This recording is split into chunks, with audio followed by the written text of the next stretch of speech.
Hi, welcome to Colorado Brew Talk. So today we're talking about a good, wholesome, meal in a glass milk stout. Yes. Yep. So is this a Left Hand Milk Stout clone? Yeah. Yes. And I grabbed the recipe right off the AHA's website. Okay. And this is the second time that I've made it. You and I made it one time before. That was like one of my first brews, I think. Yeah. And so if you look at it, it's as black as your soul, or my soul, maybe not yours. Pretty dark. They're watching this. Who knows about their character? So, and I think the first time around we made it, I got pretty much the same beer. I know I didn't think it was nearly as roasty or as hoppy as the actual Left Hand clone. So if I wanted to get there, I would probably adjust the hops and roasted malts a little more. You think? See, because I don't know. I think this might be a little bit more, I don't want to say astringent, but it is a little bit more bitter than I'm remembering Left Hands to be. Yeah. So I don't know if I'd make too many changes. So you brew it, and you can be the judge. Yeah. Personally, I'd like to put more chocolate malt in it. Yeah. I can't remember if it has chocolate malt in it. Yeah, it's got a little bit. It's got some chocolate malt in it, but I'd kind of like to make a chocolate milk stout. Yeah, that'd be really good. Yeah, that would be good. Yeah. Yeah. So I'm wondering if what's throwing me here is that I'm so used to getting the stuff in the can, the nitro. Oh yeah. And that, of course, is going to have a much smoother and more mellow taste. But I have bottles of Left Hand upstairs in my keezer. Oh, nice. Okay. So we can try it out after this. Side by side. Okay. Yeah. So if I've been thinking ahead, but I don't do that. I just go with it, man. You just go. Let's just roll. Try it. Yeah. Yeah. So, So let's see. So the recipe for this. So I'm going to tell you up front. Either Beersmith was off, or I was off, or I'm not sure about. A lot of times I'll add the lactose in it. I'm not sure if Beersmith thinks it's going to ferment out or not. And I haven't figured that out yet. But Beersmith said this beer should finish at 10:10, which to me would be a very dry milk stout. Sure would. And it actually finished at 10:35. Oof. And I think it's fine. Oh yeah, no, that's creamy. It's the full bodied. Mm-hmm. Yep. So the original gravity, and this is let's see how big, a 6-gallon batch. The original gravity is 1062. Final gravity, like I said, is 1035 with 28 IBUs. The ingredients, I'll have all this down below. But it has 8 pounds, 7.3 ounces of pale malt, 1 pound, 2.8 ounces of roasted barley, 14.1 ounces of Crystal 60, 14.1 of Cara Munich, 14.1 of chocolate, 9.7 ounces of flaked barley, 9.7 ounces of flaked oats, and then 1 pound, 3.3 ounces of lactose.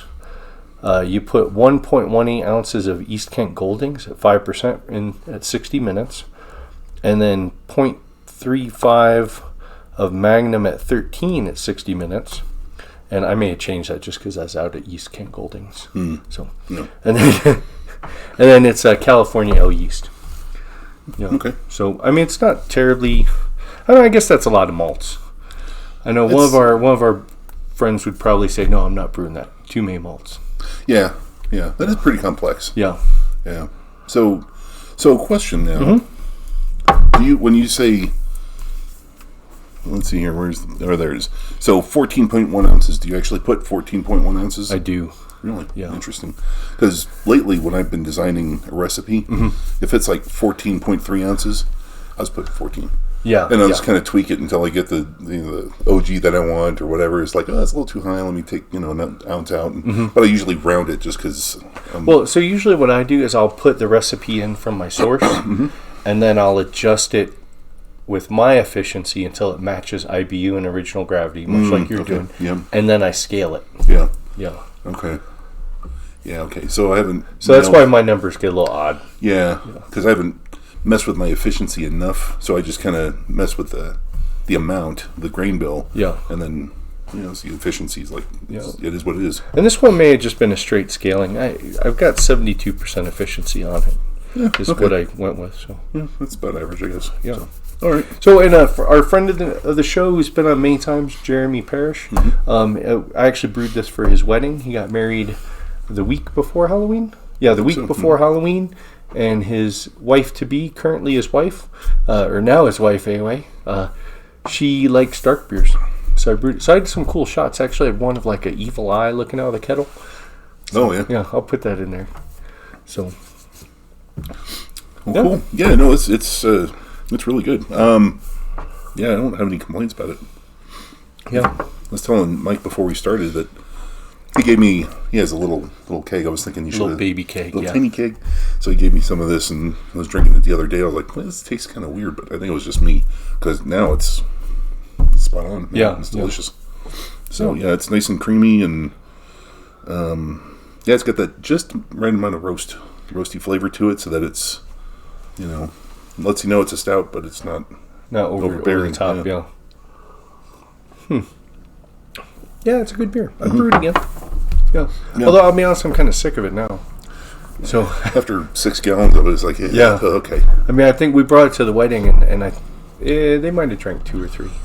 Yeah. They killed your porter. They killed his porter completely. Yeah, I was shocked because as is my style, as I want to do, I had it and I was kind of like, I almost didn't take it. So I was like, it's not great, but I'll take it, whatever. And people were just, it was gone. Yep. And people were like, Raven, hey, did you brew that porter? That's great. Well, I'm glad you liked it, so I don't have to take it home. So that frees up a keg. Yeah. So it was great. Yeah, I think they drank about half of the milk stout keg I brought and half of the cranberry cider keg I brought.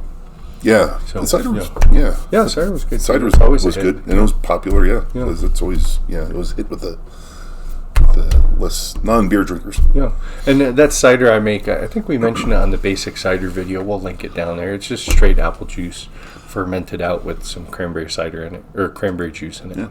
Yeah. So, So, if you have any questions, suggestions, thoughts on the recipe, go ahead and drop us a message or get in touch with us one way or the other. I think that's it. I think so. Yeah, good job. Yeah, so cheers. Cheers. Thanks for watching our video. Check out our website at coloradobrewtalk.com for more great content. While you're there, be sure to leave us a comment or drop us a line with your thoughts. You can also find us on Facebook and Twitter at CO Brew Talk, or follow the links below. Make sure to like this video and subscribe to our channel so you don't miss any future content. Or episodes, as the case may be.